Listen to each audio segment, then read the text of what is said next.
கடந்த ஆண்டு ஜூன் மாதம் 14ஆம் தேதி இரவோடு இரவாக கைது செய்யப்பட்ட செந்தில் பாலாஜி அவர்கள் தற்பொழுதுதான் நீதிமன்றத்தில் 34வது முறையாக நீதிமன்ற காவலும் நீட்டிக்கப்பட்டிருப்பது வரலாற்றில் யாருக்கும் இந்த மாதிரி வழக்குகள் நீடித்ததே கிடையாது.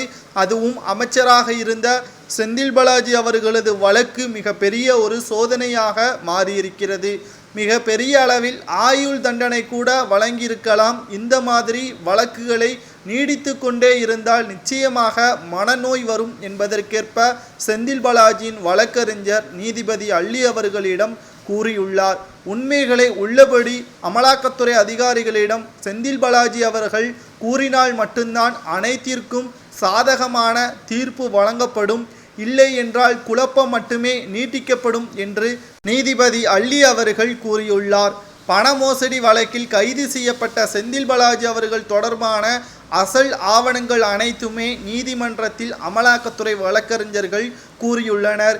மேலும் அனைத்து ஆவணங்களும் செந்தில் பாலாஜி அவர்களுக்கு எதிராகவே இருப்பதால் என்ன செய்வதென்று தெரியாமல் செந்தில் பாலாஜி அவர்களது வழக்கறிஞர் கால நீட்டிப்பும் கேட்டுள்ளார். இதனால் 34வது முறையாக செந்தில் பாலாஜி அவர்களுக்கு ஏப்ரல் 25ஆம் தேதி வரை செந்தில் பாலாஜி அவர்கள் நீதிமன்ற காவல் நீட்டிக்கப்படுவது என்றும் தற்பொழுது செய்திகளும் வெளியாகியிருக்கிறது. இது மிகப்பெரிய ஒரு சோதனையாக செந்தில் பாலாஜி அவர்களுக்கு இருப்பதாகத்தான் செய்திகளும் வெளியாகி வருகிறது.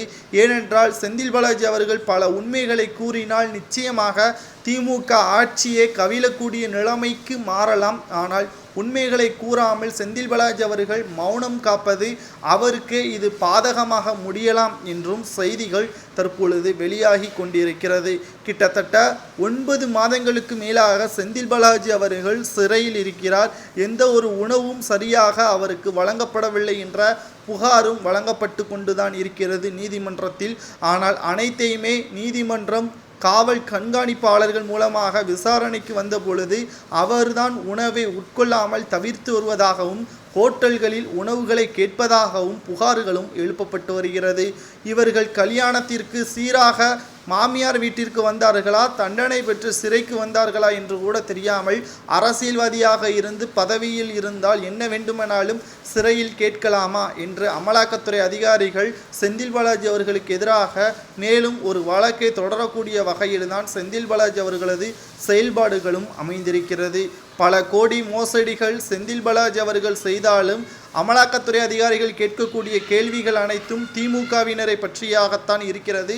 அதற்கு மட்டும் உண்மைகளை கூறினால் போதும் செந்தில் பாலாஜியின் தண்டனையாவது குறையும் என்றும் செய்திகள் வெளியானதை பற்றி உங்களது கருத்துக்களையும், செந்தில் பாலாஜி அவர்களுக்கு என்ன தண்டனை வழங்கினால் மீண்டும் இதுபோன்ற தவறுகள் நடக்காமல் இருக்கும், இதற்காக என்ன தண்டனை வழங்கலாம் என்பதை கமெண்ட் வாயிலாக கூறுங்கள்.